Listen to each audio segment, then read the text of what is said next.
Do you want to learn how to make dance floor drum and bass like sub-focus, dimension and more? In this video I'm going to be covering some of the essential techniques that you need to know on how to make dance floor drum and bass.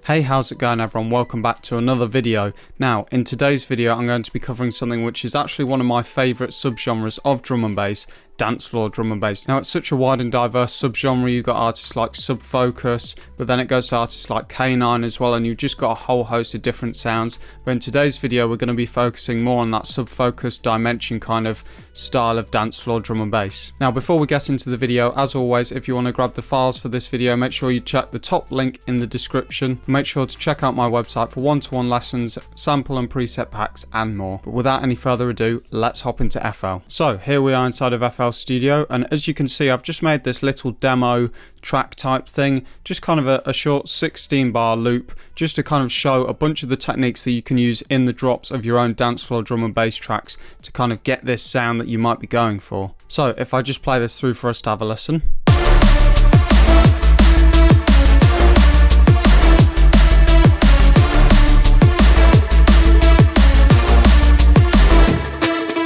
And yeah, that's kind of enough to give you the rough flavour of what we're aiming for here. So if I start by going through a bunch of different elements now, some of the first things in here and kind of the most important bits are actually kind of these like melodic elements that you get underneath these tracks. Sub-Focus does this a lot, where he'll have like the main track, but then he'll have like little arps, little vocal pads in the background, all to kind of build up the textures and the ambience of the track, so that you can kind of have the main drums and the basses in the foreground, but you have this extra stuff going on in the background to help fill it up. So if we just take a look through these, first of all we've got this kind of pad vocal type thing, which originally was just kind of like a stutter vocal, but if I take off all the effects so you can hear what that sounds like. Then what I've done here is I've added this really harsh EQ, just cutting off loads of the bottom end, some of the top end as well, just to kind of give it a slight bandpass filter effect. Then we've got a bunch of reverb on here with the mix turned all the way up, and this is kind of giving it more of that pad effect. And then finally we've got some kickstart to kind of give it a bit of a swelling effect that will help it fit nicely within the track. Then we've just got this weird kind of stuttery vocal loop that I found. Again, just adding in these various background elements to build up the ambience of the track. And then when it goes into the second half of the drop, I've just got this string loop. And I've just got this piano. And now this piano has some effects on, so we've got a whole bunch of reverb going on just here. Then I don't know why the display is messed up, but we've got this plugin called Little Radiator, which is just adding some saturation to it. And you can see it's turned up quite a lot. That's to help it cut through the mix a bit more. And then finally we've got a low end cut as well. But yeah, whilst we have these various elements, obviously the main part of the track is the basses and the drums. So let's go and have a look at these. So for the drums, here's what's going on. Now there's a few layers to this, so first of all we've got a kick drum. It's just got a nice click to it, a nice body to it. That's the kind of sound that I found that you want to go for with these. Then as you can see just here, I did have a clap there, but I actually decided I didn't want to use it anymore. So the main thing here is just this snare, and you've got this kind of slight dubstep style snare going on. And if you listen to a lot of dance floor tracks like Sub-Focus, Dimension, they're always using these kind of snares. And then on this, I've just got some EQ, just giving it a top end boost and very harshly cutting out a bunch of the low end. And then I've got some reverb as well on the snare bus, and I'm just EQing the wet signal of the reverb again to take out loads of that bottom end, because we don't want that in the reverb. And then something I've found is very important is getting your hats right. So as you can see, I've got a whole bunch of hats stacked up. So if we take a listen to all of these together and then break them down one by one. So first of all we've got this hat. Just very simple, helps to keep the beat, gives it a nice solid foundation for all the other hats. Then we've got this next hat, which is kind of, I guess, like somewhere between a shaker and a hat. And having these offbeat hats, which are just a little bit quieter, which I've turned down just using the clip gain there, really helps to add to the feel of the track. It gives the drums a bit more of a realistic live feel. Then I just added on this quite splashy hat loop on top. Then we've got this quite harsh hat which is playing on the same beats as the snare, and I just found that having all the noise from the hat helped add to the ambience of the snare as well. And then finally we've got this last hat. It's quite splashy, and you can hear there a little bit of delay that I've added on. And this is just helping to give it a bit of stereo ambience as we've set it to ping pong mode and set the pan all the way to the side. And then as you can see, as we go into this second part of the drop, just to add in some extra variation, I've just added in some ride cymbals as well. Now it's time for the bit that you've probably all been waiting for, the basses. So as you can see here, we have quite a few layers. A bunch of these aren't actually used in this demo. That's just stuff I was messing around with. But you can see kind of the main layers that are going on here. So first of all, we've got this main sub. Now, this was just made inside of Serum. As you can see, it's fairly similar to a lot of my other subs that you might have seen in other tutorials. So we've just got LFO1 set to 1/8 on trigger mode, assigned to the level of oscillator A. We've just got this on basic shapes on the sine wave, turned down 2 octaves, and then inside of here on this pencil thing, I've turned down this bar, which will be, I think it's like halfway up, just turn that all the way down, and then set this third bar on the top layer to 37%, and it gives you this shape. Then inside of the effects section, we've got some distortion on diode 2, a filter on MG Low 6 with all these settings, and then a compressor with the gain at 6.3 dB, just adding a bit of gain. Then I've left these two as they are, the highs and the mids, but then we've turned the lows up to 200% and of course set it to multiband mode.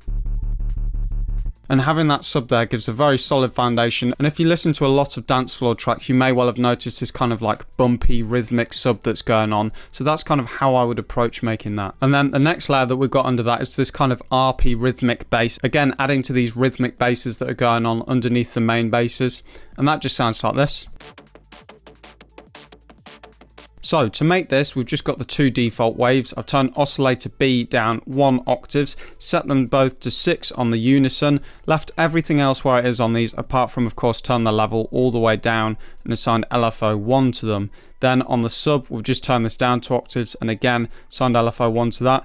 Then we've got the filter on MG Low 12, make sure it's on oscillators A and B, and then we've just got it going both ways, the assignment from LFO1, and we've just set it to 54 modulation. Then just add some movement to the sound. We've got LFO3, we've set this to 1/2 on the rate, set it to trigger mode, just made this shape, and assigned it to the drive and the fat of the filter here. Then if we look at LFO2, we've got it set to trigger mode, we've got this shape, and we've got it set to dotted quarter notes, and we've just assigned this to the cutoff again at 40 modulation, and again that just helps to add some movement to the sound and give it this cool kind of rhythmic feel. Then moving on to the effects section, it's all fairly simple in here. We've just got a phaser with everything turned down apart from the mixes at full. We've got some tube distortion with the drive all the way down but then being modulated 88% by LFO1, and finally we've got multi-band compressor turned on with a bit of gain as well. And then as you can see here, all we've got in the effects section is a low cut filter and some kick sidechain, so fairly simple. Next up, we've got this kind of weird brassy background sound.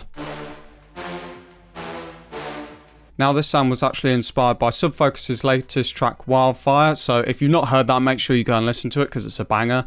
That's not an ad, I just think it's a really good track. But yeah, this is a similar kind of concept to the last bass I guess as well. So we've just turned down oscillator A 1 octave, we've set this to -15 on the fine tune and this one to +15 to give us a kind of Reese effect.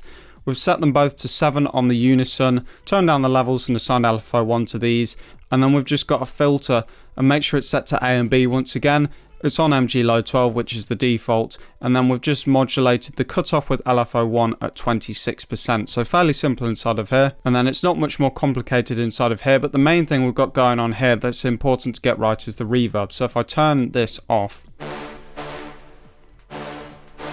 you can hear the difference there, and we've just turned the size and decay all the way down. I think I messed with some of these knobs as well, and then we've got the mix at 65%, and then we've just added some distortion after on diode 2 for good measure. And then in terms of effects in the mixer, we've got FabFilter Pro R2, just again some reverb. It doesn't have to be FabFilter for this, you can use whatever reverb you like. And then we've got Isotope Trash 2 for some distortion. Now I found for this kind of sound it's important you have the distortion after the reverb, because then it helps to give you that kind of brassy sound, whereas it won't work quite as well the other way around. And then once again we've just got a low cut and some kick sidechain. Then we just have this very quiet background element, again just kind of helping to pad everything out and make the track sound a lot more full. So that's what that sounds like. And again, it's a very similar kind of sound to the other ones we've been making. So we've both got the default wave on these. We've set this to -2, set this to -2 on the octaves, and then this is just set to -2 on the fine tune. I think that was supposed to be -20, but it was a mistake. But it sounds good how it is, to be fair. Then this is set to +20. Set them both to 7 on the unison, and then we've turned on bend plus on the warp mode for both of these and turned it all the way up. Then once again, we're filtering both oscillators with the default filter, and we've just got the cutoff at 519 Hz. We've just turned on the portamento, set it to always, and we've got that at 143 milliseconds. Then in terms of effects, we've got the mix turned up a bit on this hyper section. We've got some distortion once again with diode 2 and just some multi-band compression. And then we just have this super harsh low end cut, cutting off loads of the low end, because it's supposed to be like a background element, and as you can see, it's really quiet as well. And finally, we get onto one of the main sounds in the track. We've got this kind of sub-focus style lead that's going on. So we've got basic shapes on oscillator A, left all of these bits how it is by default. Turn the unison up to 7. And then on oscillator B, we've turned this up 1 octave, turn the unison up to 16, but left everything else as it is. And I should also mention before I forget that I've turned the detune down a little bit on oscillator A. Then in terms of the effects, we've just got some distortion, nothing too crazy going on there, a little bit of gain with this compressor, and a little bit of reverb with the reverb unit as well. Then once again, it's a similar story to a lot of the other stuff that we've got going on in the track. We've got some reverb, and that's going into the distortion to help give it that trashy sound. And finally, once again, we've just got a low end cut and a kick side chain just to help it fit into the mix better. And in terms of arrangement, we've got this main pattern going on that I showed you before, and then as you can see here, it drops out to just the lead where we've got this drum break. And then once we come to the second part of the drop is where we bring in that reverby piano I showed you earlier. That's where we bring in the strings as well. And we also have a slightly modified version of the main lead, which I can show you here. So for this one, we've got oscillator B up 2 octaves, oscillator A up 1 octave. And then what we've done is we've just stacked the melodies on top of each other. So it's playing the same notes, but obviously it's different because we've got the octaves set differently. And if we just listen to how these sound on their own, and it really helps to add some variation and suspense and drama to the second part of the drop. Keeps the listener interested, and it works really well. But yeah, that's about everything for this video. If you have any questions at all, feel free to leave them as a comment, send me a message, anything like that. I'll be more than happy to help. Make sure to check out my Patreon in the description where you can get access to loads of cool exclusive stuff. And yeah, thank you for watching. I'll see you in the next one. Goodbye.